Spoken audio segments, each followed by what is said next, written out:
getting passed by multiple cars, as I mentioned earlier on. So Newhoff in a very precarious situation, but he often finds himself in these places. He doesn't qualify as well as he races. Up front, they are getting with Lee Aberdeen and Luca Varani, not very far apart at all here. But I just want to see how Alistair Haight deals with Marcello Kessler coming around the old hairpin.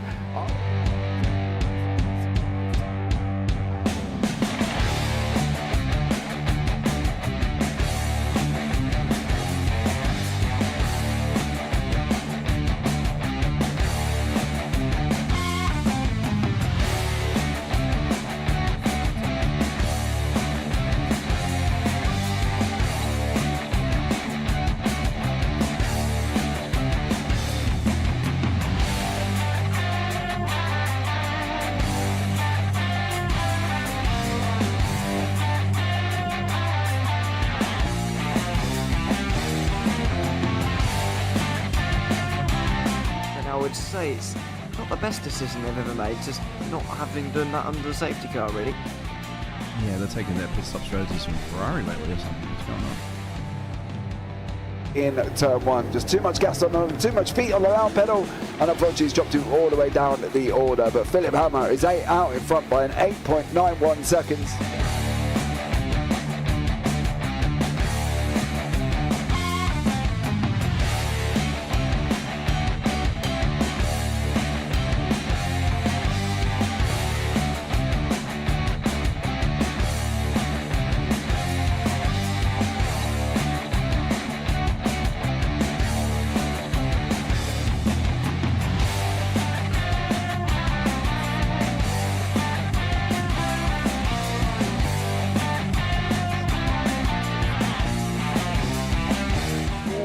Dan Michael is a wall there, sir.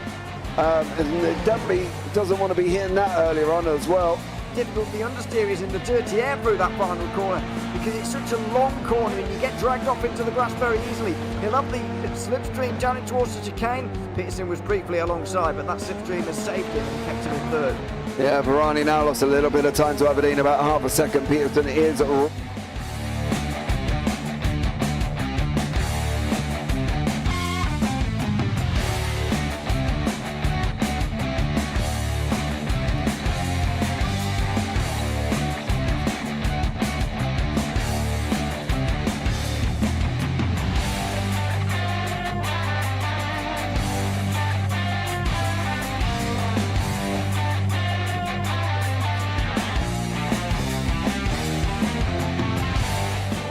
Pike's pushed Morton forward up ahead.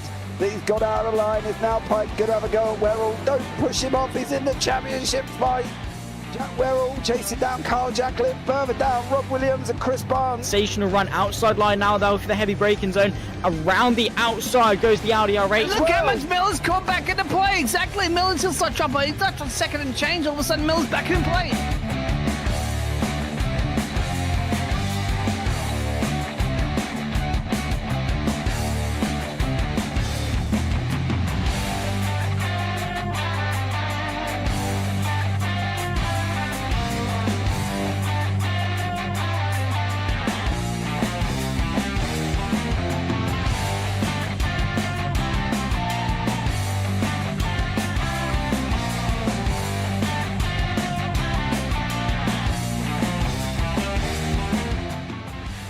On to the back end of Phil Jocelyn. So there's been a lot of movers and shakers in this first 2 laps here for race. Absolutely serious racing league. Everybody's allowed to have fun. Yeah, and it's all about the entertainment. So I hope everybody is enjoying themselves out there in the chat. We know that Ron is enjoying himself watching. And the Burger King machine's off into the grass a little bit there. Is that really bunching up now?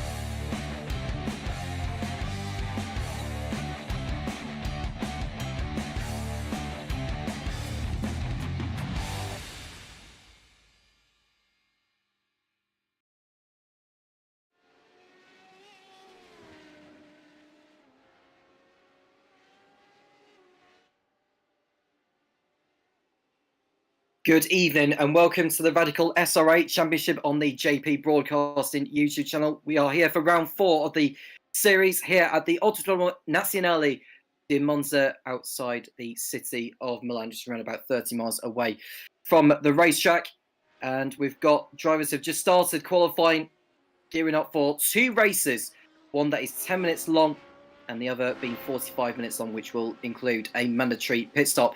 I'm Tom Cairns in the commentary position. Alongside me is Dean Biggles, who will be with me for the next hour and a half, going through everything that is happening on circuit this evening. Before we introduce Dean into the booth, we'll have a look at the championship standings after 3 rounds. The most recent round being Road America, James Berry winning the sprint, and then Ivan Bremer taking his first win of the season, propelling him up the table. Here is James Berry on 194 points, and it's John Hudson in second place on 171. Ivan Bremer, thanks to his feature race win 7 days ago, is up to third place on 167, followed by Jamie Bird on 163. Heike Gonzalo around at the top 5 on 158, 20 points back from him is David Rolliston with Luke Maxwell, Eric Harmon, Mike Bousson, and Menno de Graaf running out the top 10 with Rob Williams, Carl Jacquelet, Parod Sempera, Stefan Millis, Graham Matthews, Paul Crabb, Leah Anderson, and Josh Reed rounding up all those to have scored so far. And we'll bring Dean into the booth now, who's with us for tonight. Good evening, Dean. How are you looking forward to tonight's action here at the legendary Monza circuit? Good evening, good morning. Yes, exactly.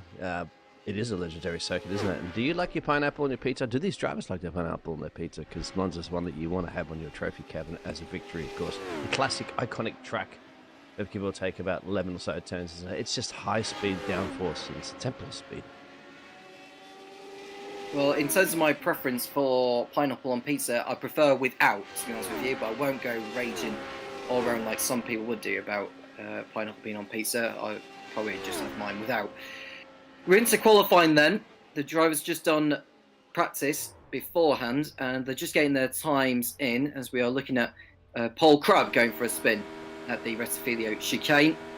Graham Matthews has gone 14th fastest so far. Looking on the timing page from him, seeing Paul Crabb is fastest, which is good to see. 1 minute 43.3 ahead of Ivan Bremer, continuing his form from last week in second, with Jamie Bird, James Berry and Luke Maxwell rounding up the top 5 so far. And we've got just about 3 minutes remaining of this qualifying session, and so we are looking at drivers just trying to improve by the thousandths of seconds before it goes to lights out for race number 1. There are 10 rounds for the season. We've done 3 so far. This is round 4. We've been to Alton Park, Road Atlanta and Road America. It's Monza tonight. And then for next week, we head to Spa, followed by Mount Panorama in Bathurst. Brands Hatch on the 21st of October, and it's Imola on the 28th. And then we've got 2 more rounds to go after that at Knockhill in Scotland. As the season finale will be on November the 11th at the Nordschleife in Germany, which, unlike with it being a 2-race format for each round, it'll just be the one, and it'll be 60 minutes long due to the circuit nature. Yeah. And yeah, and you were going to say something about that, yeah? Well, yeah, I was going to say, so let's go for a hot lap. It's going to go on the curb parabolic court corner. We're on board currently at the moment, James Barry. Let's see if we can put this baby on pole. Perhaps the last chance he has. So we're going down towards turn number 1, speeding up to around about 250 kilometers an hour before he will slam on the brakes. So look at the marker boards as he heads down. You can just see that was probably around about 150 or something like that. He braked towards, and so he is heading out of the first chicane now, and he'll be heading through the Curva Grande, and then eventually it will be the left and right chicane of the Della Roggia. And where will he brake here? He'll brake just after the bridge, shifting down to second gear before applying the throttle just before he went over the apex of turn 5. There's 2 Lesmos coming up. This is the first one. You can see that it's on camber and going through there nicely, using the curb on the exit. And then he's got the second Lesmo. Don't want to take too much curb here because the curbs are higher on the inside. He's already gone through the Lesmo there, and now it's just a sprint downhill and then uphill underneath the bridge where the old circuit used to be at all those decades ago. And it's braking for turn 8. It's the Ascari chicane of 8, 9 and 10, and then it's 1 more corner to go, which is known as the Curva Alboreto corner, named after the former Ferrari driver and 5 times Formula 1 race winner Michele Alboreto. who we lost over 2 decades back. He was a wonderful man as well in his own right. James Barry is going through the curve at Alboreto now. And we're heading towards the line, aiming to improve on his 4th place as we speak. And I don't think it's going to be an improvement. There's too many yellows I'm seeing on there. And so he remains in 4th position. Good lap. Absolutely. Yeah. As you mentioned too about the old Ferrari driver, of course, on this, they still keep both of the names of the corner as well too. I think because it'll just annoy too many people by changing names of a classic icon track like this too. And that would wrap up the qualifying. So we got across the line in time, but it will remain on P4. So as we get those grid up for you in just a moment, and say hi in the chat too if you are listening and tuning in, of course, this evening to this fantastic racing and these fantastic cars that are racing. Here's the grid for you. Thank you very much, Dean. And so on pole is Paul Crabb ahead of Evan Bremer alongside with Jamie Bird and James Barry next to each other on the 2nd row. Luke Maxwell and Leah Anderson line up on row 3 ahead of Jorge Gonzaga and Josh Reed with Meno de Graaf and Mike Bousson rounding out the top 10. David Rollinson is 11th with Stefan Millis in 12th position, making up row 6 with Carl Jacquelet, Graham Matthews and Rob Williams completing the 15-car grid for the first race. It's a sprint race. 10 minutes it will be, so we're looking at around about a 6-lap race for this one. There's no pit stops involved, no mandatory pit stops anyway, so the drivers will be making a sprint all the way to the end. We're just waiting on a few drivers to make their way onto the grid. Hopefully it won't be too far away, but in terms of what you're looking out for in race 1, Dean, what are you looking at? No turn 1 shenanigans. And then after that, just see how you go. Get a good tow as well too, because it's very, very important to get a nice tow here in Monza and get yourself a good result. Just keep it on track. Ascari will always come out and bite you. Look at the exit of Ascari too. You get a good run before you're down into Alboreto corner. So we are waiting to get underway here for the first race. And you can just see James Barry getting onto the grid now. We're waiting for Luke Maxwell taking up his 5th position. And there we go. We're waiting for 5 red lights to come on now. And we are good to go for the first race of tonight. 1, 2, 3, 4 and 5. Lights are on. Lights are on very, very quickly. And it's go at Monza. Paul Crabb getting off nicely as Evan Bremer looks to give chase on him. Luke Maxwell making a cracking start from 5th up to 3rd before they get to the braking zone of the Rettifilio chicane. Bremer on the inside of Crabb, and he takes the early lead here at Monza with Maxwell and Jamie Bird going toe-to-toe on the exit of turn number 2. Paul Crabb down to 2nd place, but Evan Bremer getting onto a fantastic start, and we're looking at Maxwell, Bird and Anderson. Anderson making a good start from 6th place on the grid. She's on her way through ahead of Jamie Bird by the looks of it, but she won't be close enough to make a lunge into the Della Rocha chicane. And the drivers are pretty much settling into a rhythm so far. James Barry not getting off to a good start by his standards. 4th on the grid, down to 8th place. And it looks like Evan Bremer's made a mistake on the exit of the Della Rocha chicane, Dean. Yeah, absolutely. Yeah, we kind of see it, a couple of drivers making a little bit of mistakes at the moment. Good gains as well, too, for Luke Maxwell up 3 positions. But so far, so good through the second Lesmo. Let's see how they all pan out at Costa Ascari. We're almost on a lap already here in Monza. Yep, absolutely. And Crabb already pulling clear with Maxwell up to 2nd place. He's had a good start. Jamie Bird not too badly, and some good start from her. Bremer down to 5th. Gonzaga in 6th place. Bousson 7th. And Barry, who's probably the biggest of the losers on that grid, is down to 8th position. But we know how he can do, because we've seen him before in terms of his experience in this championship in these particular machines. And Gonzaga is in touch there with Evan Bremer. He looks like he's within range to attack as they all come round to complete the first lap. Paul Crabb back into the lead after Bremer's mistake at the Della Rocha chicane. With Maxwell 2nd, it's Bird, Anderson, Bremer, Gonzaga, Bousson, Barry, Reed, Mellis, Rolliston, Graaf, Jacquelet, Williams and Matthews rounding out the field so far. We've just seen Gonzaga make a lunge into turn number 1 and 2 in 1 go there from Jorge Gonzaga, and that's Maxwell who's gone round, and Leah Anderson's managed to run into him. That's huge. That's absolutely huge, especially in that turn 1 shenanigans. So we'll go back and have a look at that in a second of replay. Watching we get a chance, because there's a big battle course brewing at the moment for P2. I wonder if there's any damage. There is completely a front wing missing. Yeah, you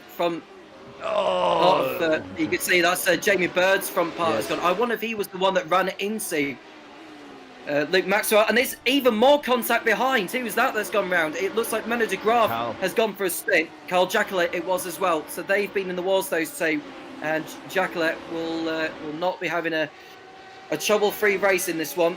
But you can see that Jamie Bird, even without that front part of his car missing, he's able to hold on to second place for the time being, as Jon Saga, who's still got his whole car intact, is making his way through on the inside into Ascari. Yeah, he's going to be sitting target like that with no downforce in the temple of speed, no front wing. And Mike's going to be making mincemeat of James Barry, of course, Josh Reed, all behind there. So George has cleared him at the moment. But all this is happening. Gives a big smile on the face for Paul, because Paul's now way up the road, my friend, by about 3 seconds to change. You can see on the timer tower. Yeah, we can just see the drivers going through. It's a nice helicopter angle, but we are still struggling to see the cars going through up behind the trees. We're looking at Jamie Bird, who's dropped down to 4th place. He's going to struggle for the remainder of this one, but there's no point pitting really, because there's just not enough time to make up all the ground. There goes James Barry on Jamie Bird into 4th place before they get to turn number 1. Paul Crubb, who won the sprint a couple of weeks ago at Road Atlanta, has a good opportunity to make it 2 sprint race wins this season, as Barry and Bird make contact, but nothing major. And Ivan Bremer, who's trying to get back into the action, has got what looks like Josh Reed to his right. And look at this, absolutely gaggle of cars. Somehow, still Jamie Bird's holding on with that damaged, wounded beast at the moment, under massive attack from this gaggle of cars. But he's doing everything he can just to hold on to this first sprint race. Absolutely, Paul Crabb. 3 seconds clear over Gonzaga, and it's Buson in a well-deserved 3rd place so far, with James Berry recovering after a poor beginning, but at least he's up there high in a good position to get some good points again. And as far as the championship is concerned, the drivers' 2 worst scores get dropped, but neither of those drop points can come in the last 2 rounds. That's just so that if drivers end up with high scores in the first 8 races or the first 8 rounds, then we're not going to see them skipping the remaining 2, just so that it can not say mess up the championship, but just in terms of the integrity, it just keeps that intact, and hopefully we'll see them racing for both Knockhill and Nordschleife. And so it's a good start from Paul Crabb, but we're just seeing Jamie Bird go through the parabolica there, still doing his best without the front bumper to his machine on the front engine cover. And he's got Josh Reed a couple of positions back, but before him it's Ivan Bremer, who's able to make mincemeat of Jamie Bird and go through. But you can see Josh Reed making the most of the toe before getting to the Retofilo chicane, and James Barry is attempting to make a move on his own on Mike Buson.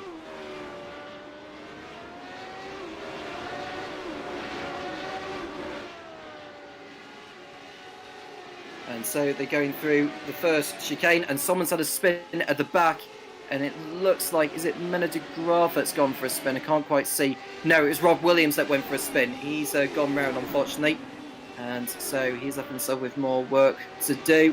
And you can just see the drivers riding into the curve there heavily. Josh Reed over the curve at the De La Roche chicane heavily, and he'll want to make sure he won't want to do too many mistakes like that between now and the end of this one, and in fact the feature race a little bit later on. The top 10 results of race 1 get reversed for the grid of the feature race. And at the moment, it's Stefan Millis who'll be on reverse grid pole. He won't be thinking about that right now. He'll be thinking more about just moving up the order and getting some more points. James Barry getting through on Mike Buson at the Ascari chicane to go up into the podium places ahead of the Brit. And so Barry will have Jorge Gonzaga to look out for. But they've only got 2 more laps. He's only got 2 more laps to do this if he's to propel himself towards a sprint win. I just see the way that Jose was moving his way around there, trying to break the stream as well, to almost going completely off the racing line as well too, before he's getting into Parabolica, which is quite so you can just see the race leader of Paul Crabb way up the road there, and you can see them weaving at the moment. It's almost like IndyCar, isn't it? Maybe straight just to break the toe. Yeah, you can just see they're going over the white line there. They just need to make sure they don't do that too much, because they can get slowed down, penalties or something like that. As David Rollison goes through on Josh Reed at turn 1, he's through up into 6th place, having a relatively good race so far, has David Rollison. He started 11th place on the grid. It's managed to find his way up into 6th place at the present moment. Paul Crabb doing a fine job so far, looking good for another sprint win. And we are close to the end of race 1. Gonzaga and Barry will be in their own battle in a moment. In fact, we could have 4 cars fighting for second place, maybe even 5 if you count David Rolliston.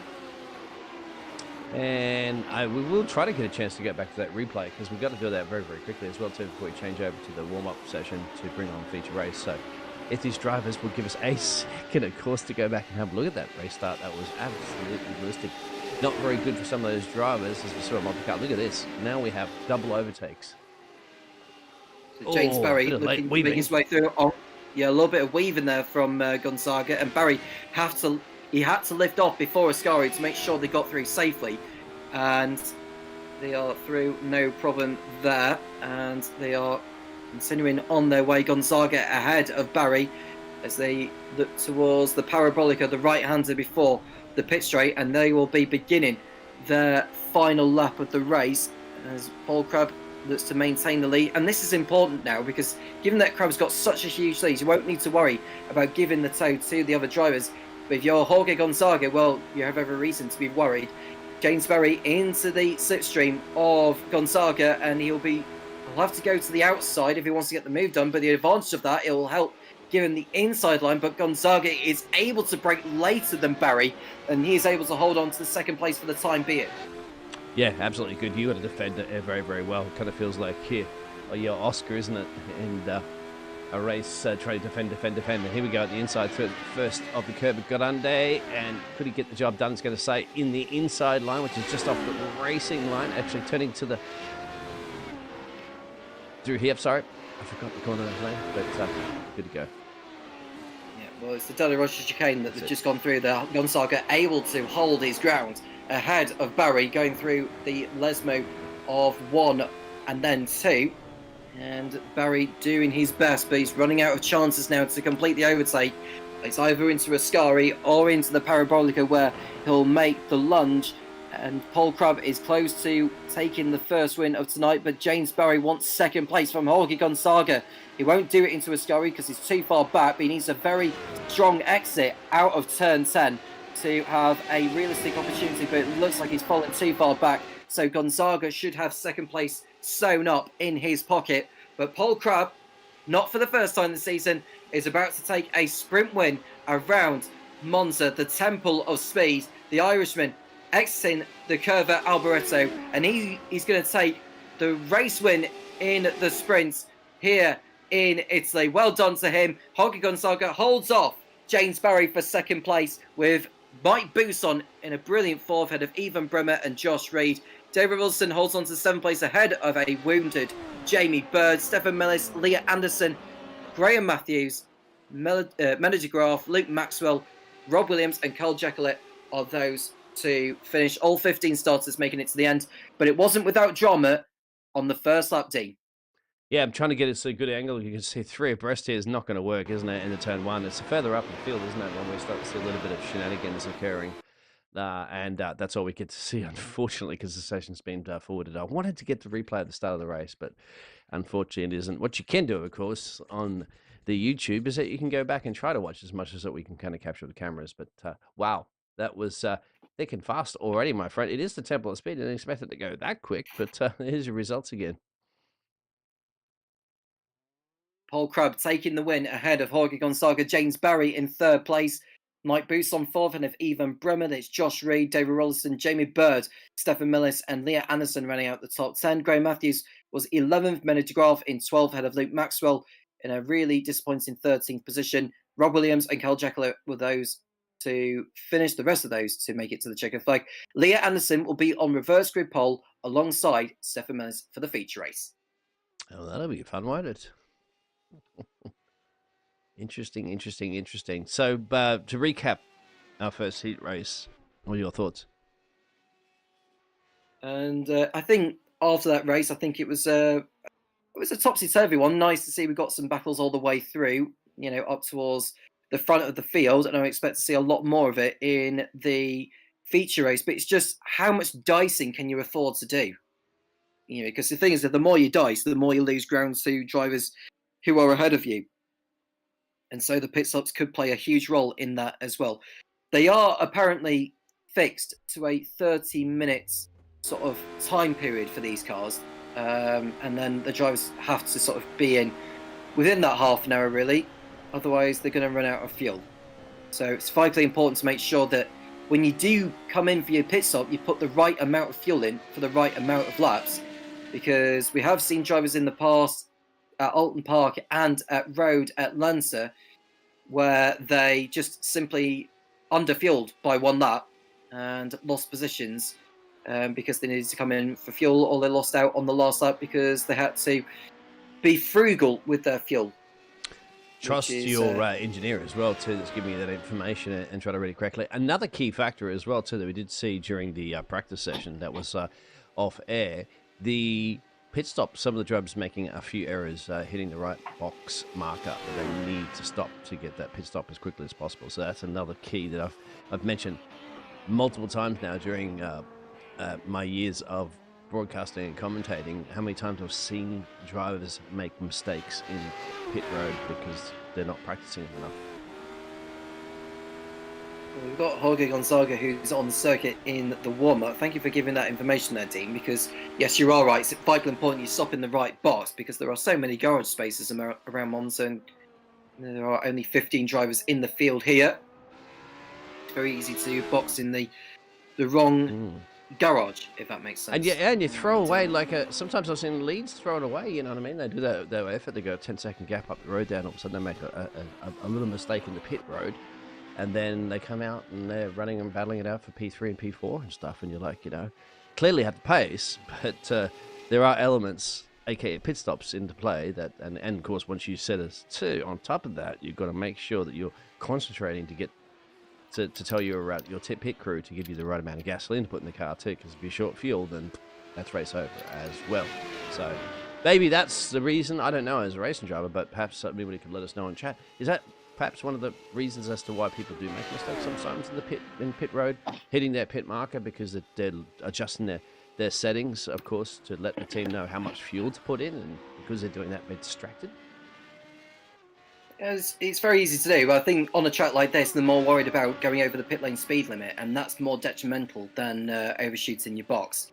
As Jorge Gonzaga goes over the line, just wants to get a little bit more practice in ready for the feature race later. Dan's out there. Hey, Dan. Dan Pepples, he says, mark my words, Ivan Bremer will win race 2. All right, Dan, we're going to hold that to you, and welcome, Dan. Haven't chatted to you in a while. Our man, that's the Flying Dutchman. Are you still racing as well too, Dan? I saw you online earlier there on my friends list of iRacing out there. Practicing, I think. I'm getting ready for a league race himself. He's Dutch, so don't hold that against him, Quick race drivers, as you know. But who's the better racing drivers overall in history, would you say, nationality-wise? That's a tough question, isn't it? Everybody. You have to hit the history to put it down to British. I think British drivers have won more world championships, haven't they? I don't know. Combined in the history. I don't know. Italians, Germans, French. And so the warm-up session has come to a close, and we'll run down on the grid for the feature race. Leah Anderson will be hoping to maximise that by coming away with a strong result, ideally a podium for herself, if not the race win. We'll see how she gets on there. And we'll get the grid up now, Dean, if you've got that ready for me to run down. Leah Anderson on pole ahead of Stefan Millis, with Jamie Bird and David Rollison on the second row, with Josh Reed, Ivan Bremer, Mike Bousson, James Berry, Jorge Gonzaga, and Paul Crubb, the race winner in the sprint, ran out the top 10. We've got Graham Matthews, Manu de Graaf, Luke Maxwell, Rob Williams, and Carl Jacquelet rounding off the grid. We'll go to lights out because everyone is on the grid, and we should be good to go, Dean. You can just get rid of the grid graphic. Thank you very much. And so we are go here at Monza for the last time tonight. And we've got Leah Anderson cutting across Stefan Millis before they get to the Rettifilio chicane, with Jamie Bird in third position, looking to the outside of Millis, aiming to get up to P2. He's on the inside for turn 2. Will Millis leave him enough room? Just about.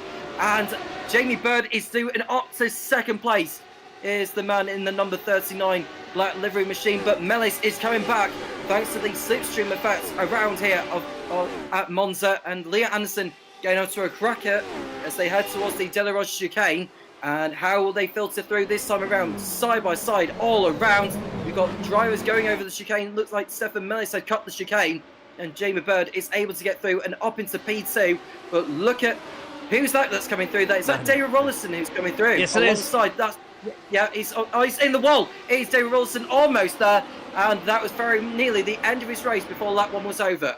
And that's, you can't go 3 into Paramount. I've never seen that before, and that's the reason why someone's got around, of course. But look at this fantastic racing. It's like an extra drive in these cars at the moment. They are pumped for the feature race.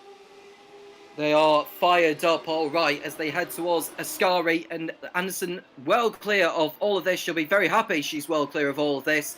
And Jamie Bird has got James Barry all over the back of him. Barry starting 8th on the grid to get up into 5th place. He made a better start than what he did in the sprint. Gonzaga, who started 9th, is still in 9th position at the timing of speaking, and he's looking to get through on Paul Crabb, who has gone up 2 positions from his starting spot. Luke Maxwell's right behind Gonzaga. The drivers will be looking to make their way through as quickly as possible. Josh Reed up 3 positions. He'll be happy with his start. They're hoping to do better in the feature here than he did last week when he was on reverse grid pole at Road America, and he just didn't really maximise the performance that he needed to stay in touch for a podium finish. And Stefan Melis goes in too deep. It looks like he'd gone round at the first chicane, and that hard work had gone to waste there for Stefan Melis. He drops to the back of the pack, and he'll be very disappointed with that, Dean.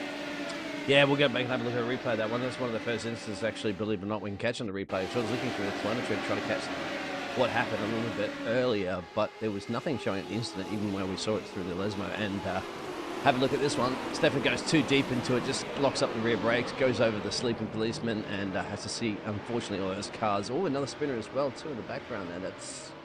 I can't quite see the 50. It's Mena de Graaf. It's Mena de Graaf that had gone for a spin, and who was that that's sewing there? Was that David Rolliston that was sewing there? He sewed to almost to a stop there, did David Rolliston.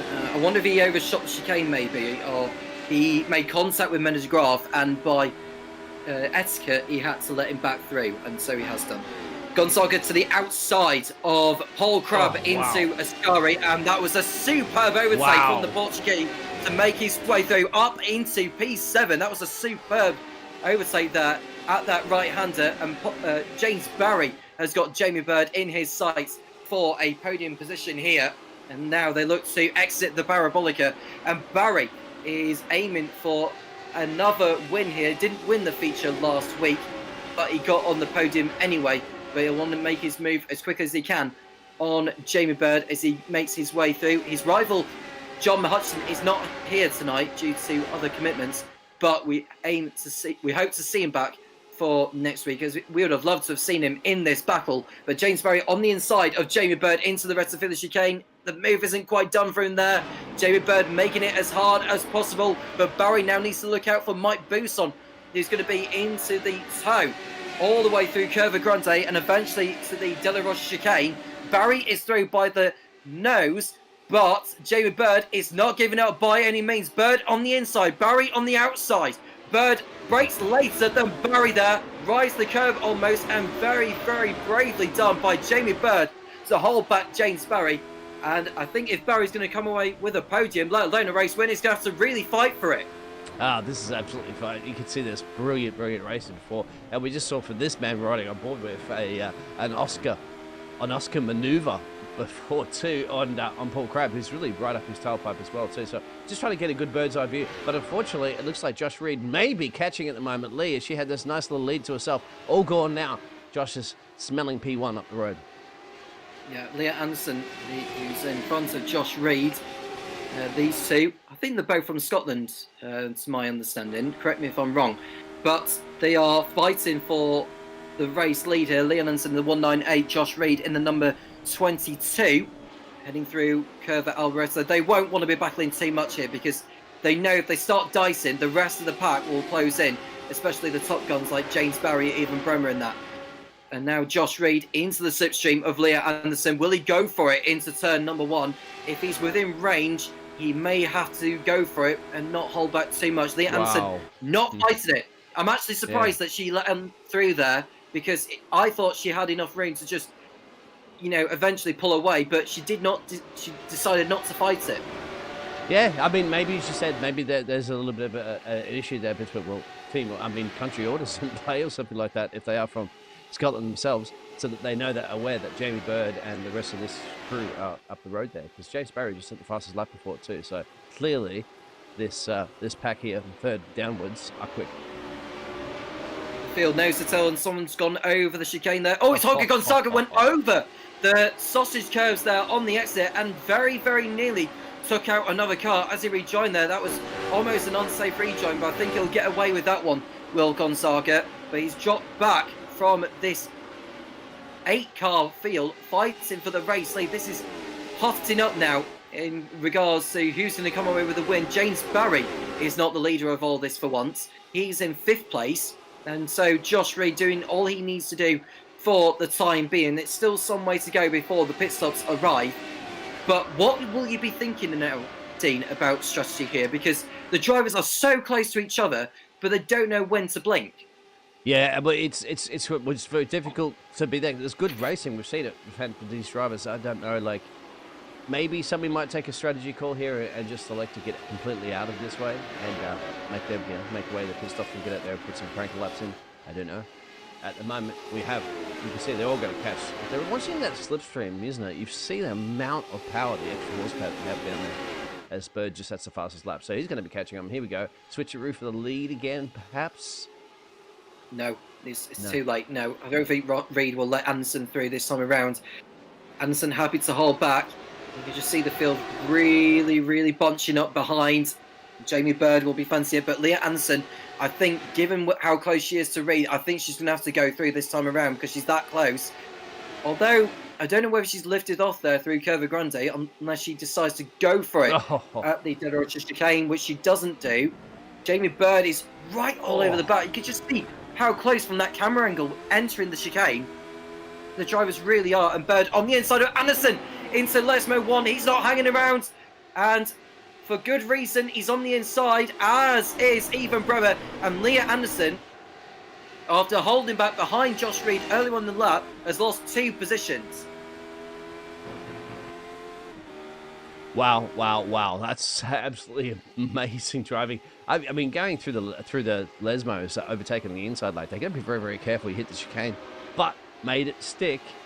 Leah Anderson, of course, as you mentioned, is now dropping a couple of places, like a 9.29 stock exchange, but still early days. Maybe a switcheroo for a strategy for her.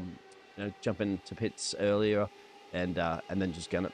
Who knows? At the moment, it's going to be on a massive attack there from James Barry. And it almost looked like someone's without their front bumper, like boost on actually, but I think that's just part of the livery that he's got.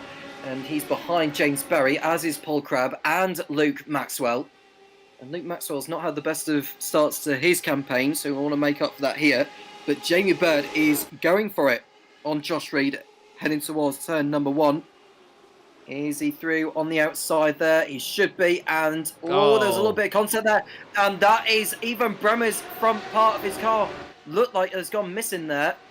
And there was definitely something thrown up in the air there. I couldn't quite tell what that was. As Mena de Graaf comes in for an early pit stop. But this battle for the lead, isn't going to go away anytime soon. Looked like it was a front wing, actually, wasn't it, from the Dutchman?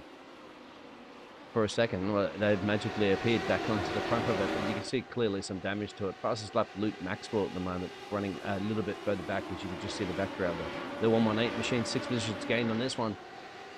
So, as last time I commented on you there, you spun into pit road, that's pit lane there, Dan, and who's going completely off for racing one at the moment there? That's Ivan.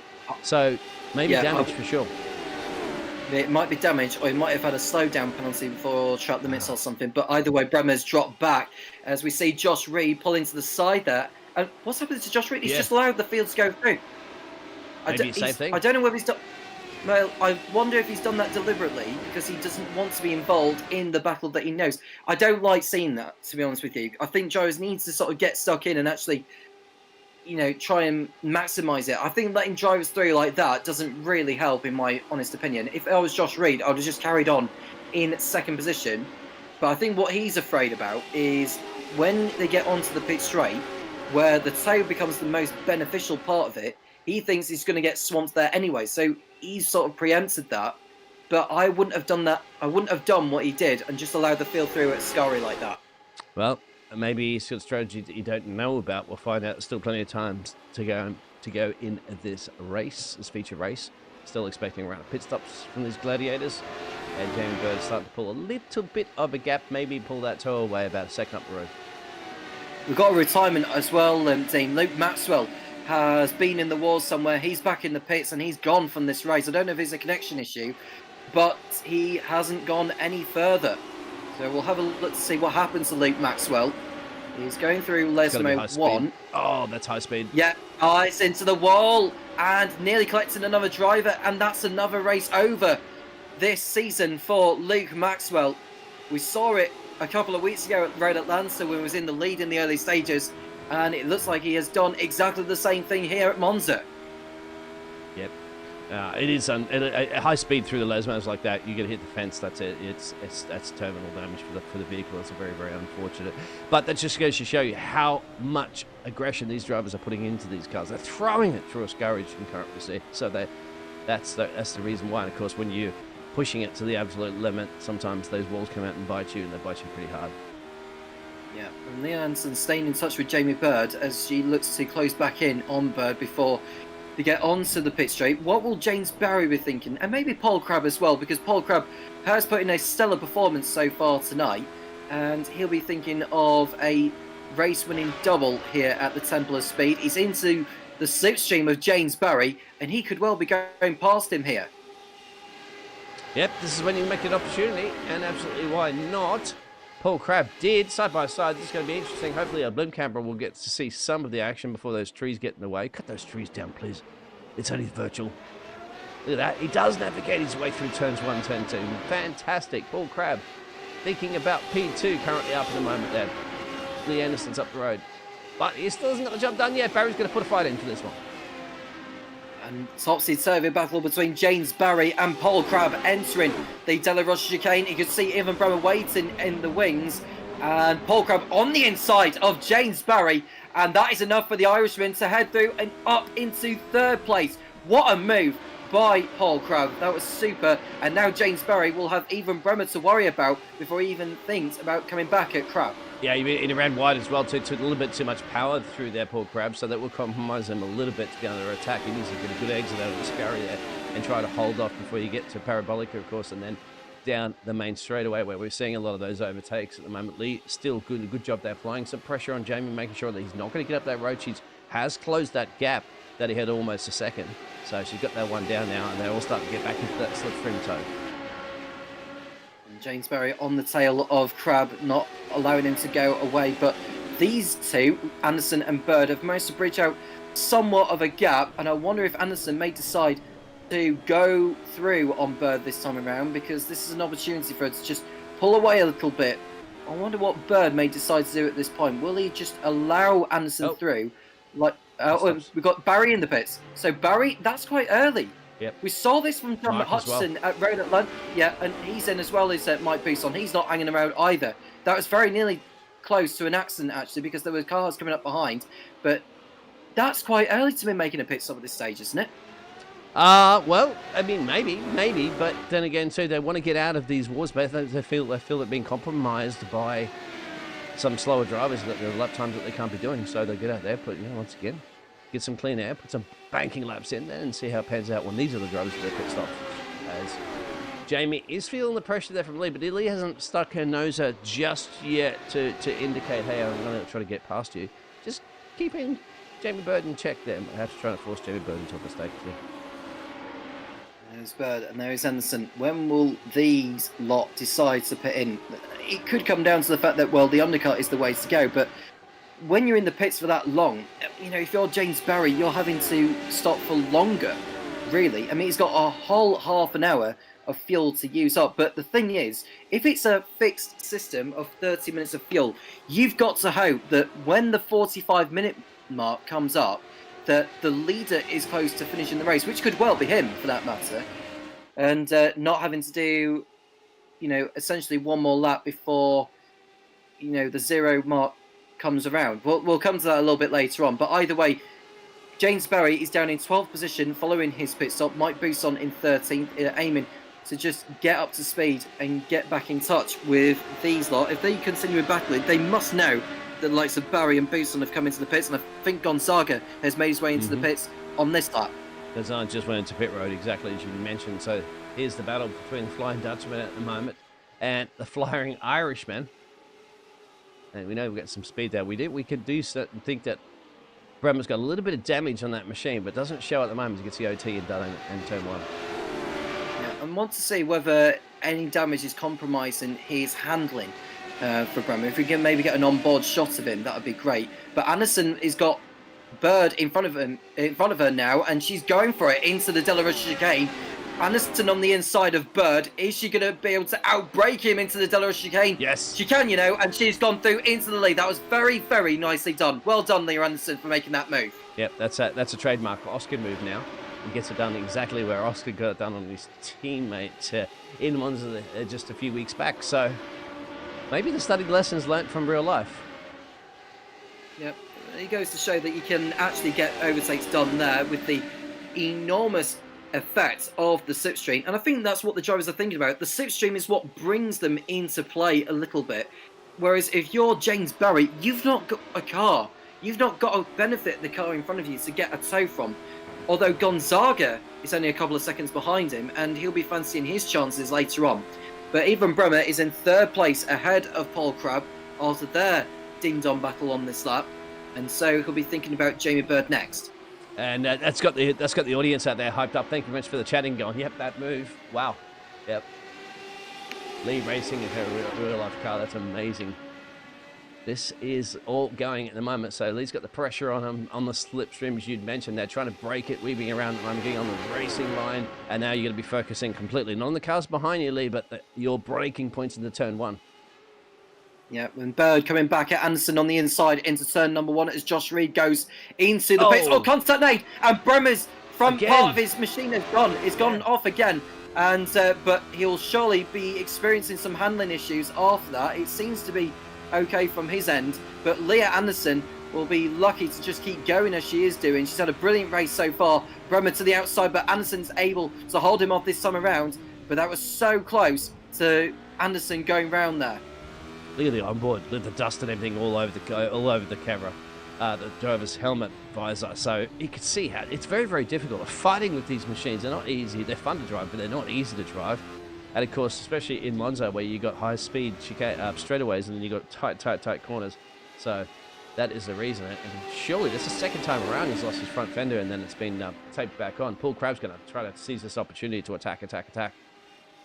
Yeah, Paul Crabb thought about going to the outside that we've seen other drivers do, but he's not able to do it this time around. Ahead on Bremer that term, and so Bird is able to hold on to the lead by half a second over Leah Anderson.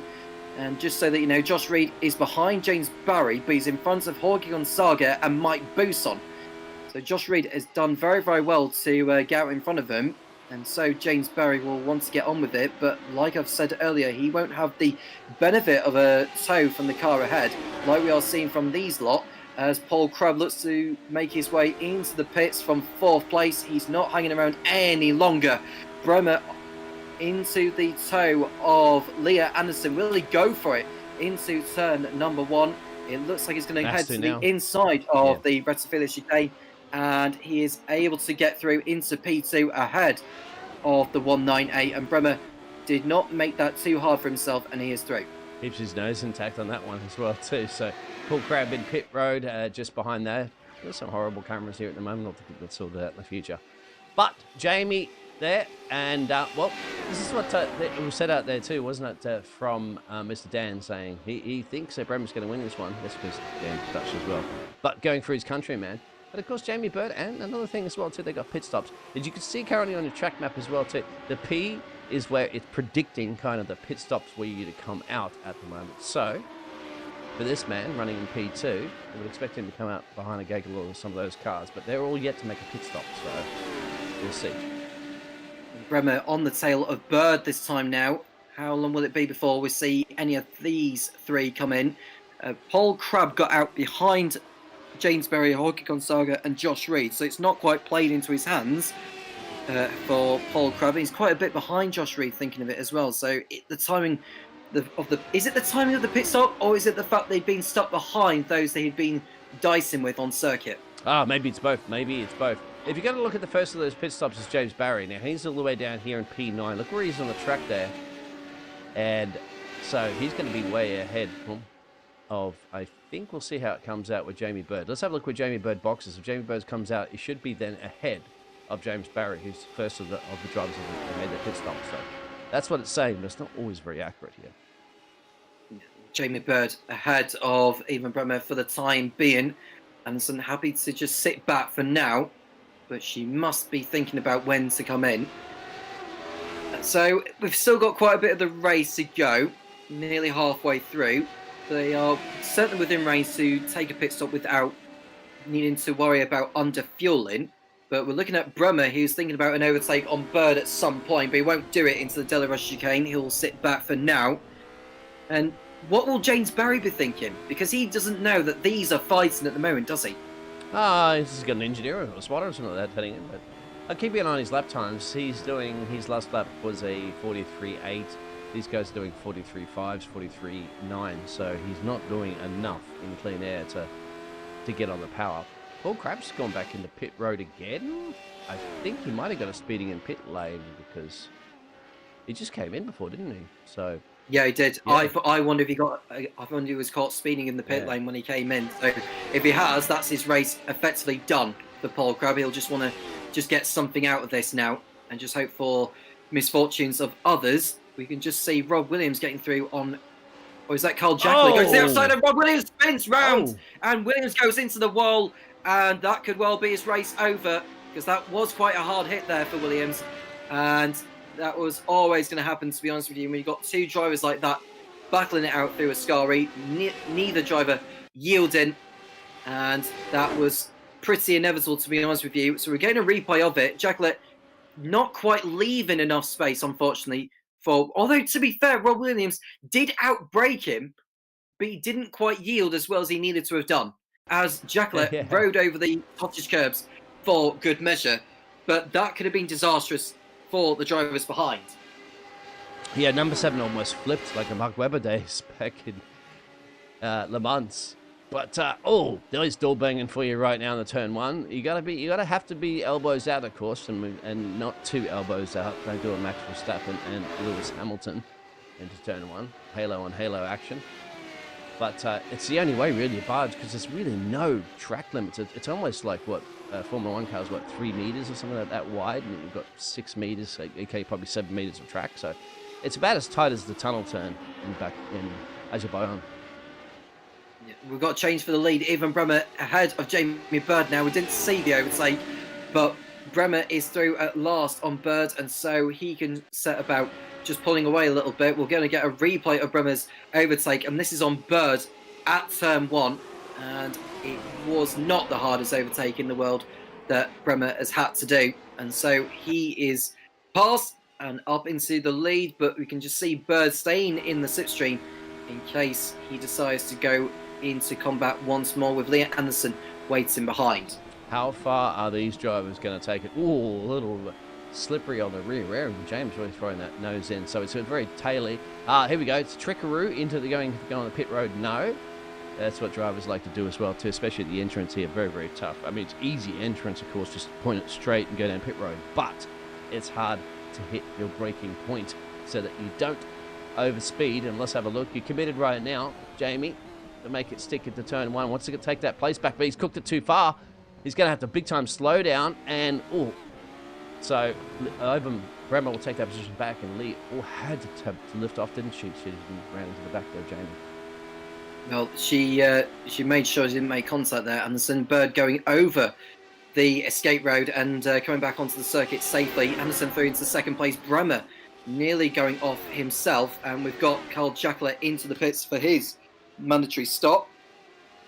He was running in 4th position before he came in. I don't think we expect him to do any wonders in this race. And so he comes back out in front of Mena de Graaf in 12th position. And what will Ivan Bremer be thinking now? Because they've been dicing quite a bit there, and that is going to play into the hands of those who've just pitted, i.e. James Barry. Looking at the little P icon on the track map, so it's saying right now if Bremer does box, he should come out in P5. I think that may very well be. Yes, it will be around the P5 position, give or take, which would be quite ahead of James Barry, who's really taken that pit stop. So that's probably the target that he's looking at the moment. But I might not be thinking about pit stops with Lee Anderson right up tailpipe again. Yeah, Lee Anderson on the tail of Bremer, entering the Curva Alboreto. And so the blue liveried 198 into the slipstream of the 036 of Ivan Bremer, the Dutchman against the Scotsman, the Scotswoman, sorry. And Anderson is looking to. She thought about going for a move there, but she lifted. Yeah, she lifted on the straight there. She didn't fancy going for it. No, she lifted because the only way to do you're like sucked in like a vacuum cleaner, aren't you, when you're that close up to turn one? So you've got to lift, and then just indicate. Otherwise, you've got to just swing your car out and try to force yourself in the overtake. Because once you go side by side through there, you're going to have to just stick to your spot, and so that you make the driver aware that you are committed to the corner. Otherwise, they'll just turn straight into you in a blind spot, and then you're both going to go Hamilton, Verstappen ways. Yeah. Well, Anderson is still there. She's still fighting it, but they don't want to continue battling too much still. The highest driver to have pitted is James Barry in 8th place, but it won't be too long before we see these in. Now, remember what I was saying earlier, that it's a fixed fuel setting of 30 minutes. So if they're not going to be coming in on this lap, surely it must be the next. Yeah, you get Justin's out there. Just do it. I think that Just Do GT also have a beautiful smooth operator. Come on, Lee. Got the fan club out there. So come on, Lee. You know, you've got your fans out there. She's hovering there in that P2. Clearly got the pace. Has led this race. I think both of these three drivers currently at the moment, as you can see, have led this race at one point. And there's a 17-second gap down to Stefan from Belgium. I think that's the Belgium flag. Yeah, I think it is Belgium for Stefan Melis, but we've got these three here. Now, who's going to blink on this lap? Is any of them going to duck in? Neither of them are. So they're all staying out for another tour. I think they just want to feel as least as possible, because when they're in the slipstream, you actually gain a speed and advantage and actually not lose too much time. You can just see Bird going through on Anderson into turn one. Anderson not fighting it this time around. And she decides that it's better for her to just allow him to go and just stay in touch in the slipstream. But David Rolliston, with a personal best lap of the race, not the fastest lap he's done, not the fastest lap of the race, but he is still finding time, despite the fact that maybe he's on the low fuel before he knows that he needs to pit in. Lee's going to have to use terror off. I can't see anything at the moment. It's like, you'd imagine it's like fogging up in your helmet if you've ever been go-karting or something like that, or even race car driving as well. So you don't get the ventilation into your visor. It all fogs up like that. There's dirt and grit and oil and bits and pieces all over it. So, but I think Lee as well too is playing it safe. Like just hover with these two. You can't do too much about it, even when you're not breaking the slipstream themselves. So maybe, I don't know if you can even really fuel save at this level at the moment, the speed that they're all doing. A little bit overshoots Ascari that have compromised the exit. Had to make sure that she didn't go flying over that bump on the exit there. But she's just like that. You can scrub a little bit of speed, but you're right back in. That slipstream will suck you back in again, and then you're still battling it out with these other top road. Through Curva Alboreto for the 17th time in this race, Bremer, Bird and Anderson heading through. And so, are we going to be seeing anyone coming in? No, they're staying out there. So I wonder if maybe they've been saving fuel whilst in the slipstream. But Bird is going for it on Bremer. And Bremer looks as though he is not going to be fighting. He's staying on the racing line. Bird pulls out alongside. And Bird is going to take over the race lead once more. But they very nearly come to blows as Graham Matthews comes in for his mandatory stop from 6th position. And so we have another change of lead, but it wasn't the fact that Bremer allowed him through so... Well, he allowed him through quite easily there. I was going to say Bird did not have to fight it. but you can just see they're heading through the Delaware chicane and nearly contact made between the pair of them.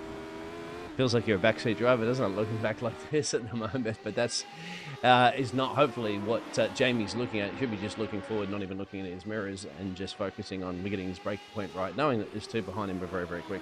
Carl Jackler had a little moment before. This is and I'd say that's, oh, yep. Wow. A few drivers have done that. Even world champion drivers have done that in the past, so I wouldn't feel too bad.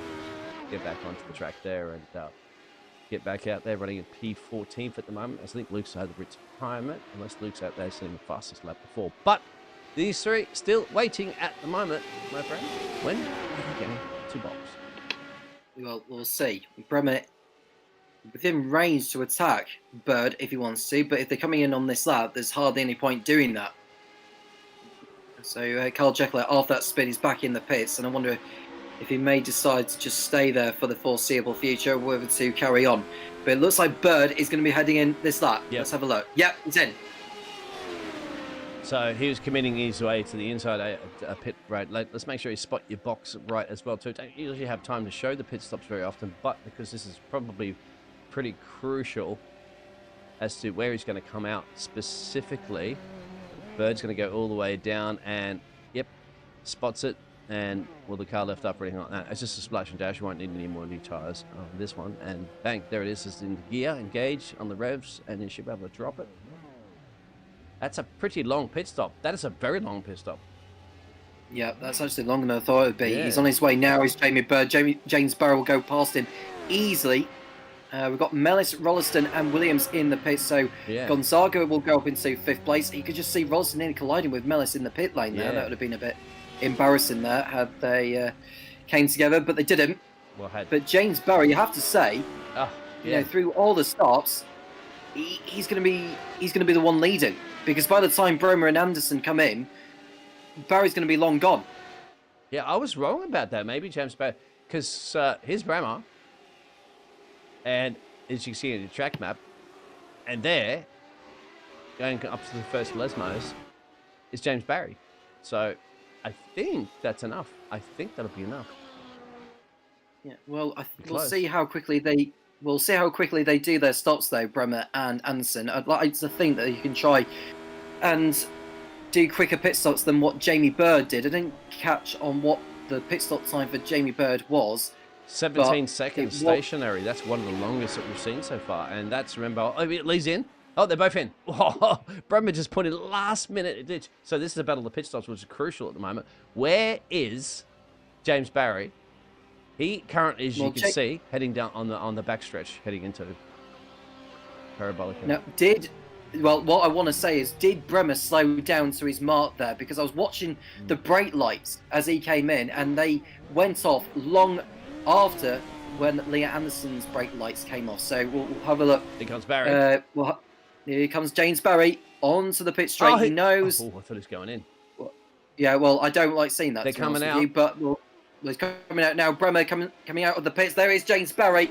Lee Anderson out of the pits as well. But Barry is ahead of Anderson. But will Barry get in front of Bremer by the time they get to the rest of the chicane?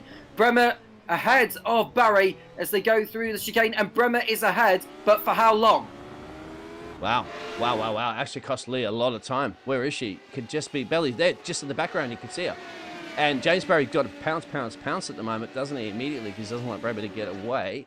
Bremer did. So, because Bremer's got, remember those colder tyres coming out of pit road. That's when you've got an attack right now until Bremer gets him up at the temperature. Got a battle for the win, that's for certain. Bremer ahead of Barry.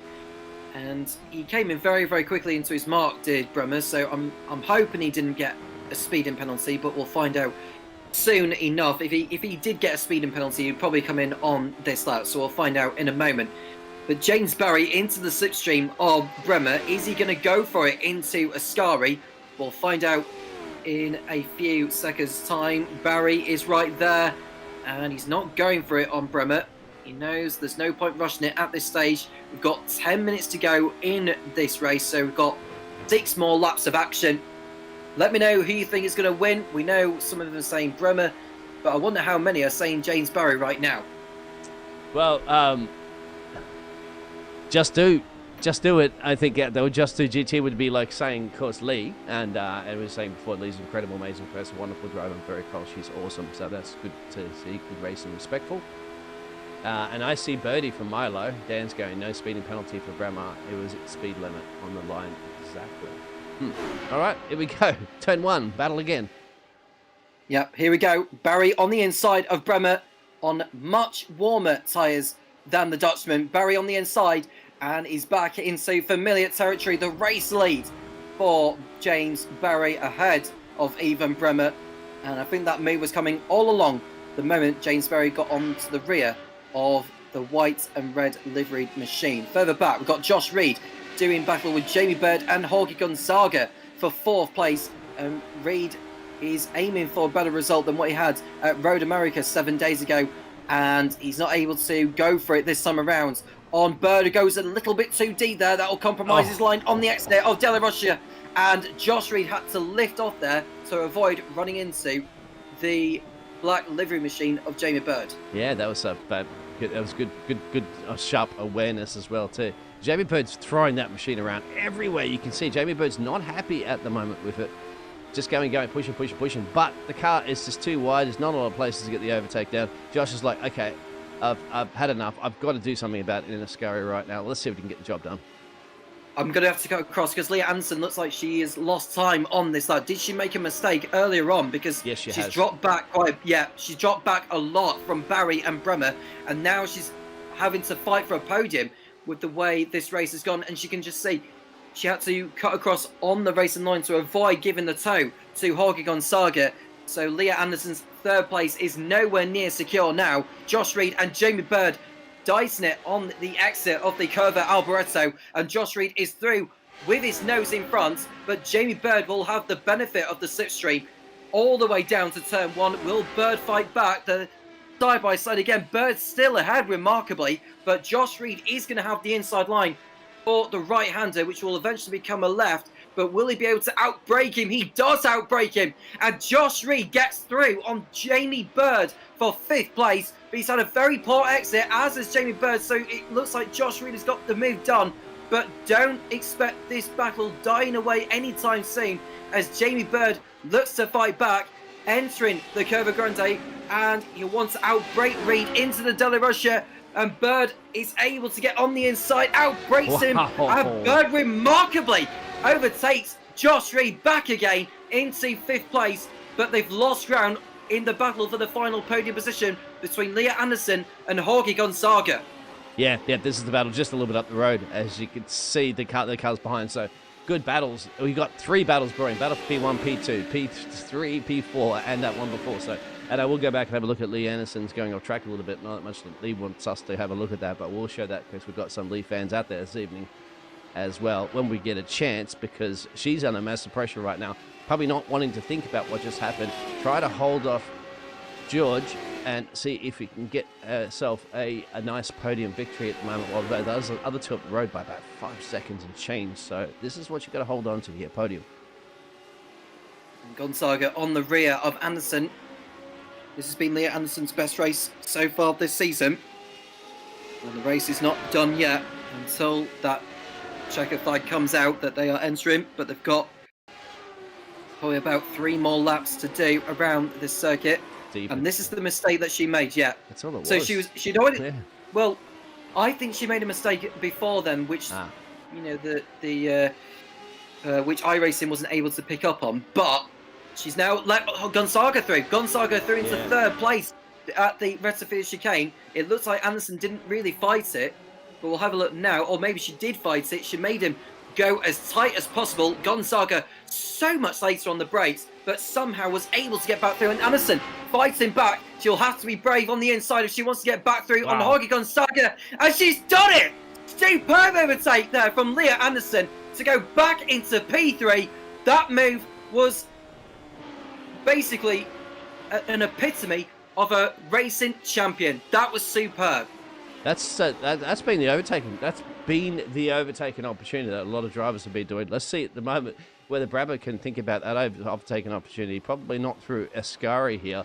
Of course, get a good exit out of Ascari. 2, Three, in fact, good battles happening at the moment here. We are getting to the crunch time in this race as we're getting over to the 40 mark at the moment, lap 23. Let's have a look. Bram's going to be thinking about doing an OT sometime soon if he wants to steal this win here and do it for the Dutch. We're heading towards the business end of the race now with Ivan Brummer determined to get back through on James Berry and make it 2 feature race wins in a row. But Barry's going to have to really fight. It almost looks like he's gone into the pits though again, and they're going over the white line. I don't know if you can get penalised for doing that, but I suppose they've done it so many times, perhaps they just want to keep doing that to gain as much time or break the toe. But Barry is able to fend off Ivan Bremer before the rest of the chicane, and he's able to hold on for now. And let's see how it goes into turn 1 for the rest of the pack that's behind him. And there's a bit of muscling going at the moment there. Gonzana getting the jumped up, but he's not going to want to give up on that one. And further back, it's actually allowing Josh Reed and Jamie Bird to catch them. But we will have to switch over to the front end and the business end at the moment here, because this is where we're suspecting an overtaken opportunity. We've seen some of the brilliant ones, but not this time around. James Barry covers Bremer off. Yeah, doing well to hold him off for the time being. But Gonzaga got back through on Anderson for third place. Want to go to that because Anderson went over the escape road, and that will allow Josh Reed through into 4th position. And Anderson, who tried to get through on Gonzaga like she did the lap before, outbraked herself, went over the curbs, and unfortunately lost ground. So that's her down to 5th place now. Her chances of a podium are slipping away. But I wonder what will happen with these two, because Barry and Bremer are toe-to-toe, nose-to-tail. 2 more laps to go after this. Place your bets. Will it be Barry or Bremer for the race win? Oops. I wanted to do a a different sound effect board for that one. Yeah, something we'll would have been good. Let's go. Let's leave the sound effects alone and concentrate on the action, Dean, as we see Bremer and Barry go into battle for the penultimate lap of the race.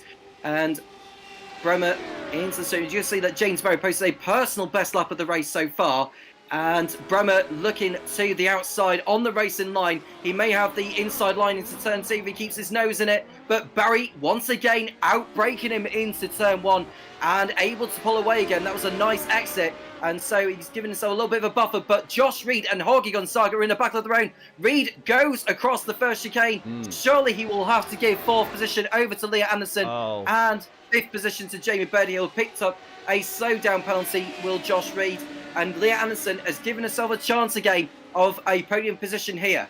Yeah, Tom, if you make a mistake right now into that turn 1, you compromise a lot of positions with those 4 cars there. So that's how easy it is. That's something that's going to be going through Jorge's mind at the moment, as he's still going to have to fight off Lee Anderson. That brilliant racing we've seen before. Jamie Bird, don't forget, is lurking in the background there as well. And James Barry's now pulled out a 2nd gap over Bremer, so I'm not quite sure if Bremer's Anderson on the inside of Gonzaga. Sorry to interrupt you, Dean, but Anderson fighting through less mode 2 on Gonzaga as they come out of there. And Anderson pulled off a fantastic overtake almost. And now they're wheel to wheel, banging wheels all the way down the back straight towards the Scari. Anderson right round the outside, but Gonzaga is just about able to outbrake her. Anderson runs wide onto the curbs and somehow keeps herself on the island. What a brilliant battle this is raging. But now we're about to start the final lap. Jamie Bird on the tail of Anderson for 4th position. Will he go for it into the curve at Alboreto? Anderson having to come off the racing line, which is not ideal because you'll want to be on the racing line to give yourself the best exit possible, but she'll have the benefit of the slipstream of Jorge Gonzaga. Jamie Bird getting his nose in front before they start the last tour. And Gonzaga, well, he's got 3rd place right now, but will it be 3rd position by this time at the end of the race? Josh Reed has somehow got himself back into the action in the dark blue livery machine. And Jamie Bird on the outside of Leah Anderson, but Anderson outbraking Bird on into the entry of the Comet. Bird spins. He spins on the exit of the first chicane. That's his chance of a podium gone. But we're going to go to the battle for 3rd place because this is far from over. Gonzaga and Anderson coming towards the Curva Grande and then the Delle Roche chicane. Anderson looking to make a move, goes to the inside like she did so before. Leah Anderson on the inside, they both touch, and Anderson goes through, but will the stewards intervene with that because there was contact made and Gonzaga had to overshoot the Delle Roche chicane? That was huge. That was huge. And they're still going to be out at the moment, too, so we didn't even get a chance to go back to replay. I don't know if that's a lift off and say, sorry, my bad. Through that, no, they're fighting. It's very, very hard to determine. James Barry's going to be making his way very, very soon over to see the checkered flag for Barney, the way flag man. Josh Reed, don't count him out in the background, too. He could possibly do anything if these two tangle in the final dying stages of this race. They haven't got too much to go. Ascari, get a good exit. Going to be under massive attack on the back straightaway. Well, we'll want to go to the leader because they're going through Curva Alboreto now as James Barry holds off Ivan Bremer and will extend his championship lead. James Barry takes the feature race win at Monza ahead of the Dutchman. A brilliantly battled and it's here it is Dyson between those two. But Leah Anderson and Gorgas are still fighting, and Josh Reed has just nicked 4th place from Leah Anderson before the line. Jorge Gonzaga will take the final podium position ahead of Josh Reed and Leah Anderson, who misses out on the podium. It would have been brilliant to have seen her hold them off, but it's 5th place that will have to be for her. Mike Bousson ahead of Jamie Bird, who is 7th after that spin. And I think Anderson just went too deep into Parabolica. Yeah. She was concentrating more on Gonzaga as opposed to Josh Reed, and that cost her 4th position. And that's just like that. It cost the position, but it was a fantastic race. It was very, very, very exciting. Some of these drivers are doing some fantastic burnouts as well to celebrate what fun racing they have, as you can see. Gonzaga's having a really good time. There you go. What racing? I hope everybody out there enjoyed that. Yeah, I'm sure those in the YouTube channel who are watching had very much enjoyed that battle as much as we did. But the race is over. Everyone has crossed over the line, and we'll run down on the race result of the feature race here at Monza in the Radical SR8 Championship.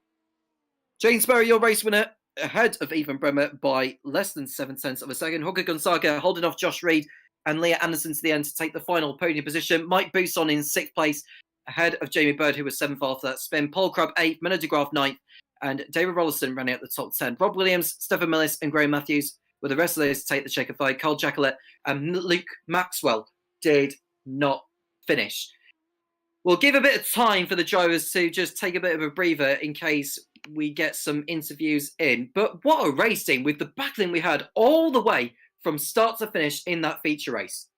That's a highlight reel at the moment. Maybe one of the highlight reels to make it for this season. Of course, we're about halfway through the season too, but a fantastic racing. And I think somebody summed it up very well there in the chat, saying this is much better than the real F1 racing, much more exciting. Of course it is, because these Radicals drivers are going to just throw it in there. It looked like there's so much fun to drive. It was difficult, but fun. And some of those overtakes were just wow, weren't they? Wow moments. Definitely for the highlight reels. Yeah, I should think so. So that will probably go on my commentary show reel at the end of the season. Saying the end of the season, at the end of the year, and James Barry will be very delighted to have taken that. He started 9th on not 9th, 8th on the grid in that race to come away with the victory. But remember, he pitted in so much earlier than the others, and that played a role in the race win. But if you remember, Dean, 2 weeks ago when John McHutchison did a similar strategy to what James Barry did tonight, it proved to be the wrong decision.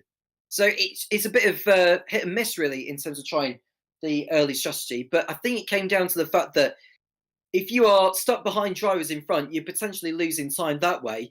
And James Barry just took the opportunity to come in and make amends and come out as the race winner. We'll get some interviews done now, Dean. Let's bring Paul Crubb in, who ended up 8th in the feature race, but he did come away with the sprint race victory earlier on. And Paul Crubb, who, if you remember, won the sprint at Road Atlanta, and he's won the sprint again here at Monza. So we're just waiting for Paul Crubb to make his way into the booth, and we can have a chat with him about his performance this evening. And so here he is. And so 8th place in the feature race, but a sprint race win earlier on. Paul Crubb, I think it's not been too bad of an evening, given that you had already won a sprint earlier in the season at Road Atlanta, but summarise that race for us. Sprint was fine. I had a bit of luck with Luke spinning behind me. The feature, I was doing really well, and then I completely screwed the pit stop. I missed my missed my grid box. I had put too much fuel in, and I crossed the white line in my keenness to get ahead of my Busan, so I had to come through for drive-through. It was a huge shame that. Yeah, it was a huge shame because it was such a brilliant battle between all those within the top 8 at the early stages. But obviously that drive-through had put you back a long way. But it would have been sensational for you to have been in that battle for the win and the podium places, because we saw some brilliant dicing all the way to the end. And how much of the slipstream effect did it play around the Monza circuit for you? Not that much, to be honest. You can just about get alongside someone, and that's it. You have to be up on their tail, more or less. You can't get alongside and in front unless you're right up on their tail. And when there was a gaggle, it was just line astern and hope for little mistakes ahead. Yeah, we've just seen replays of the battles with the likes of James Barry and all that in the early stages, which was fantastic to see. In terms of the season ahead for you with the coming races, obviously we've got the likes of Spa and Bathurst coming up. I think Brands Hatch as well. How are you feeling for the remaining races? Are there any racetracks which you feel you'll benefit more from than others? Not really. I just really like the SR8. It just, for some reason, it's always suited me, and I seem to be able to go okay in it. So I like all the tracks on the schedule. Apart from Brands Hatch is going to be a bit of a procession because it's difficult to overtake when everyone's on the pace. So I prefer Sebring instead of Brands, to be honest. That's a great track for racing on. But but it's done now. Fair enough. Anyone you like to shout out to before we let you go? Just for you guys and JPB for setting this whole thing up. I just love driving the SR8, and thank you for getting it all together. No problem. Well, thank you very much, Paul. We'll let you go, and well done on your sprint race win and picking up points in the feature race earlier on. 8th place it was in the feature for you. Thank you very much. Thank you, gents. So that was Paul Crabb, who ended up 8th in the feature and sprint race win after some brilliant dicing, but a drive-through penalty for speeding in the pit lane had put him further down in the order. Had it not been for that, he would have most certainly been right in the action to the very end. We'll get the 3rd place driver for the feature race next in now. That is the Portuguese Jorge Gonzaga in the 113. And Jorge, very well done on your podium position, but that was very, very intense in the closing stages with the likes of Leah Anderson, Jamie Bird, and Josh Reed, don't you think? Yeah, it was really tough. People say that this car doesn't have much draft, but yeah, today was not the case. It's really hard to shake people off with the straights. Like even if you're on 1.3, there's still a little draft that helps out with the lap times. It's obviously not as strong as the SR10, but it really helps out the drivers to keep in a pack. But yeah, shout out to Leah, Josh, and Jamie. Like it wasn't easy. I had to pull up my A game today. No, it was scintillating stuff. It was breathtaking all the way to them. We just seen on the slow-mo actually of the wheel-to-wheel banging with Leah Anderson. I'm sure it was nothing personal by any means. It was just pure ruthlessness from both of you all the way to the end. And yeah, it was breathtaking stuff. Just maybe sort of talk about your season so far. How can you sort of summarize the first 4 rounds for you? Yeah, it's it's been a fun experience. Obviously, my preference of car is the SR10 and the SR8. I wasn't one of those like decades ago when people were driving the SR8, so it was never my number one car. But I did find it interesting, and it's a completely different experience. In terms of the season, I think I'm performing above what I was expecting. I think obviously I was maybe pointing to P5 as a really good scenario. But I got good results. I feel I have good pace. Obviously, on the championship, Jamie's putting a big fight. I think I was end of race 2. I was on P3. Now after that it was P5. So let's see how it is now. But yeah, it's really interesting. My ambitions is to be within the top 5. That's pretty much my what I'm trying. But I think I can do better than that. But I'm a low expectation guy. So let's do P5. I mean, that's fair enough. Do you reckon that we'll see you within the realms of going for a sprint race win or a feature race win, in fact? Because it feels to me like every round we are seeing you seem to be improving within these radical SR8s. But realistically, what are the chances of perhaps maybe a sprint race win or a feature race win in the near future?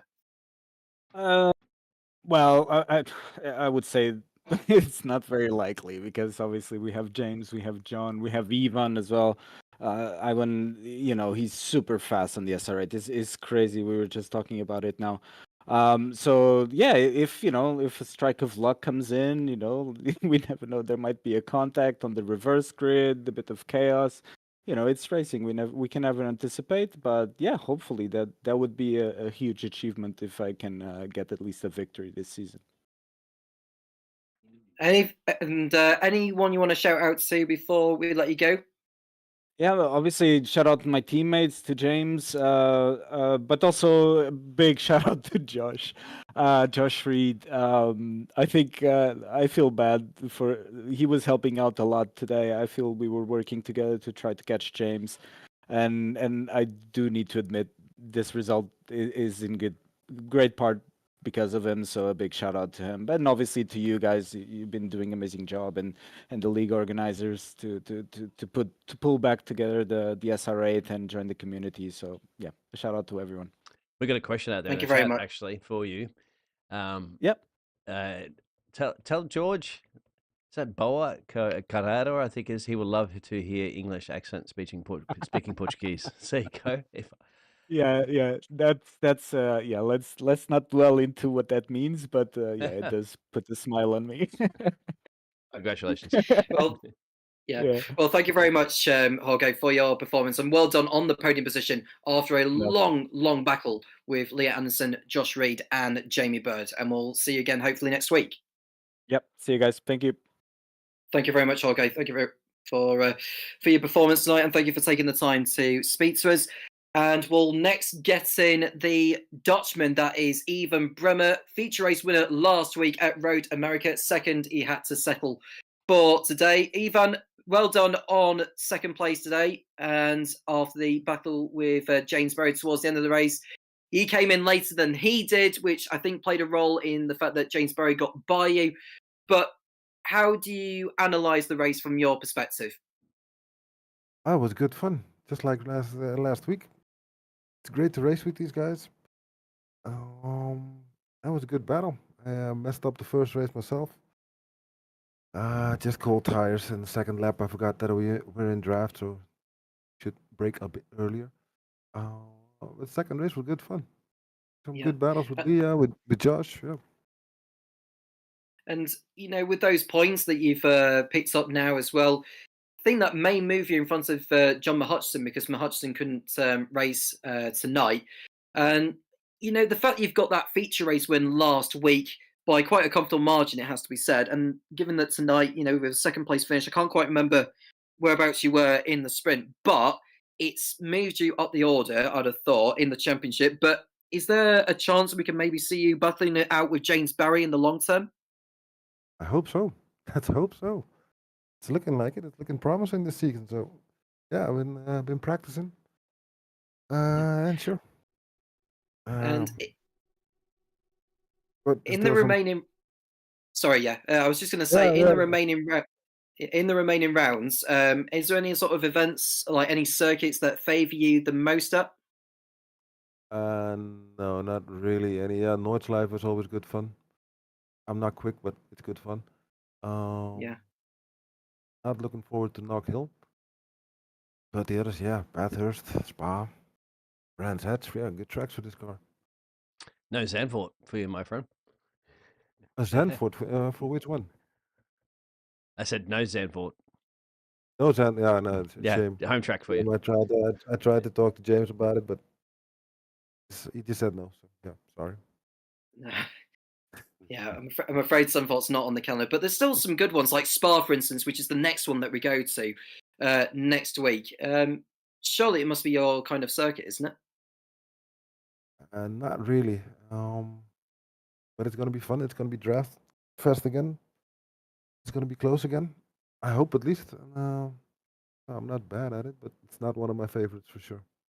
Yeah. Anyone you want to shout out to, Ivan, before we let you go? The guys racing in this league, great fun, good races. The guys in the team, of course, people back home, and to you guys coming up every week. Well, thank you very much, Ivan. Very well done on your performance this evening, on your second place finish, and well done again for the feature race win of last week, because that was very well deserved. Oh, thanks, mate. That was good fun. Thanks. Yeah, Thanks he a lot. did a good, fantastic job too, because he had a little beat up car as well too. We saw how many times his front fender got that damaged as well too, but doesn't worry about that. Nothing. It's a bit of gaffer tape, fixed it up, and Bremmer soldiers on to get himself at P2. So thank you. We got a surprise because by popular demand out there in the chat. Actually, I think we're going to bring in Lee actually before we talk to our race winner, if that's all right. We'll bring in. Tom. That's absolutely sure. fine. Yes, we'll get Leah Anderson in now to have a chat, because she had put on the performance of the season so far. Leah, I have to say, the dicing between the likes of you, Jorge Gonzaga, Jamie Bird, and Josh Reed, just sum up that battle, because that was scintillating stuff, wasn't it? I loved it. Yeah, it was what a good race. Really enjoyed that one. Like, I'm not as fast as you boys, so I just kind of worked out with them and sort of let them drag me along in the slipstream, and I found myself near the podium positions near the end of the race. I was quite lucky. It was amazing. Yeah, I mean, we're just looking at replays now of the battle between you and Jamie Bird, I think that is as well. But the move you pulled off on Jorge Gonzaga on one of the laps towards the end, where it was done, and then obviously the next lap it was just almost like roles reversed, that type of thing. But some of the overtakes you did tonight were simply brilliant. Yeah, I pulled the Ricardo. That's one of Ricardo's moves. One of his favourite corners to overtake. So you fake it one way, then go the other way at the last minute, because obviously the boys look in their mirror and move under they watch what you're doing. So, but I sent on George in the last lap, but I locked up, so I gave him the position back. I just lifted off and gave him a back, and then I thought I'd battle in the last straight. So, yeah, loved it. I lost two positions though at the end. I could have got the P4, but hey, that doesn't matter. Doesn't matter. I mean, to be honest with you, I think regardless of whether you ended up third, fourth, or fifth, it doesn't take anything away from the overall performance that you had put in there. In terms of these Radical SR8s, then, how have you been finding them in terms of the handling and the way they perform for you, in terms of how they brake and how you're able to turn in? Just sort of talk us about that. Well, I've got a Radical SR3 in real life. And there's definitely characteristics from the SR8 and the 10 to the real car. So, yeah, they're amazing. They're just the best one to drive. Any of the remaining circuits of this season you are most looking forward to? Because there is Knockhill coming up on the 4th of November. But we've got Spa, Bathurst, Brands Hatch, Imola, and then Knockhill in the season finale at Nordschleife. How are you fancying your chances at any of those rounds? And don't fancy my chances at any of them. My strongest track will be Nordschleife though, so I'll be looking for a good result there. But Knockhill, stuff like that, it's going to be very difficult. Really small track, really tight. So yeah, Bathurst, I'm quite quick at Bathurst as well. So we'll see. It's just good racing. So I'm just looking forward to the rest of the season. Actually, yeah. It's really good choice of track. Anyone you want to shout out to, Leah, before we let you go? Well done to James for winning. Well done to George for dragging me along there and saying I brake checked him when I was letting him past. But hey ho, such is life. And yeah. And Dio as well, who's in chat. He's my biggest fan, shouting at me, SSRT crew. So yeah. Well, thank you very much, Leah. It's been you guys as well for putting on an amazing stream broadcast. Oh, thank you very much, Leah. It's very much appreciated to you for commented on the performance of both me and Dean, and of course James, part of it, putting together the whole thing in the first place. We'll let you go now, but thank you very much, and well done on the performance from this evening, because it was without a doubt your best performance of the season so far. Okay, thanks, Tom. Thanks a lot. Thanks, guys. Have a good night. No problem. Thank you very much. It's been a long time waiting, but we'll bring him in now. It's the feature race winner, James Burry, who, after a long battle, well, I say a long battle, it wasn't too long after Ethan Bremer came into the pits for his mandatory stop, but James Berry was able to get past him on the second lap since Ethan Bremer pitted and came away with the eventual race win. James Berry, you've done it again. Thank you. I'm just wondering if you guys are getting paid overtime, because I've never waited that long for an interview before. Okay, I know we've had such a number of drivers. I mean, that's probably the most I've interviewed in one stream, to be honest with you, James. But in all seriousness, just talk to us about your 2 races then, because I think in the sprint you dropped back after being 4th on the grid, and I think you were 8th by the end of lap 1, but recovered to a podium. And in the feature race, you started 8th and came out on top in the race winning position. Given the fact that you came in for an early pit stop. Yeah, so first race I decided to try starting with the clutch for the first time this season, and I completely messed that up. But fortunately, I was able to come back through. I think there were some incidents. I remember Luke spinning around, I think. So that was pretty good. George did a good job defending from me on the last lap, and then I went back to using the brake to start in the feature race, and it was just a case of, well, I made a few positions early on, and then I decided to pit early because people were battling, so I thought I'll be able to do better pace than what kind of Leah and Jamie and Ivan were going to do if they were battling. And it worked out pretty well in the end, came out close to Ivan, and I don't know, he could have defended a bit harder. He let me go through kind of thing, and then he got that slowdown of 2 laps to go, so that was a shame for him because it was going to be a bit of a showdown for the win. But obviously, yeah, he pushed me all the way, and yeah, I'm happy with what I did in the end. Yeah, the closest rival in the championship, John Hudson, wasn't able to compete this evening, but how would he have felt given all the battling we had on circuit? Because I'm sure you had seen from your eyes, you know, it was like one point where like the top 8, like by lap 6, 7, 8, or even beyond that, where it was just nose to tail and just battles galore. Yeah, well, you know what? Last night I was doing a Radical SR10 European Championship race at Spa, and that was about 5 times more intense than this was, to be honest. So this was pretty relaxed for me after what happened in that race. So I was just kind of biding my time. Obviously, just kind of checking your mirror, making sure the person behind hasn't outbraked themselves into turn 1 when they're following behind you. And then, yeah, just waited for the pit stop and just did that, because then you can relax a bit more when you have a free track. So that's what I chose to do.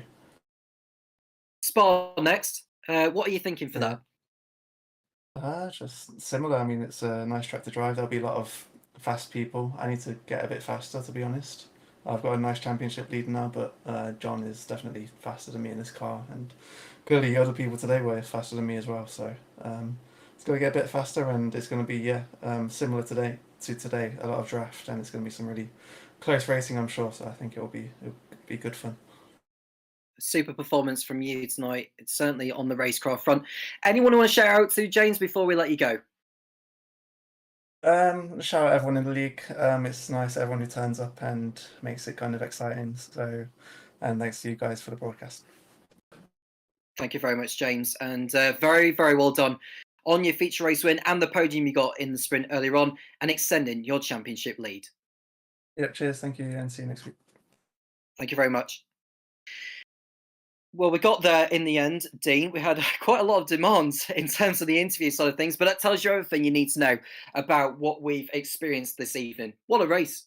Oh, yeah, absolutely. And thank you very much for tuning in, because it's all about the fans as well, too, and everybody that's supporting their friends and family members and stuff like that, coming along to watch them. That they get they're the actors that perform on the stage. We're the ones that help show the stage.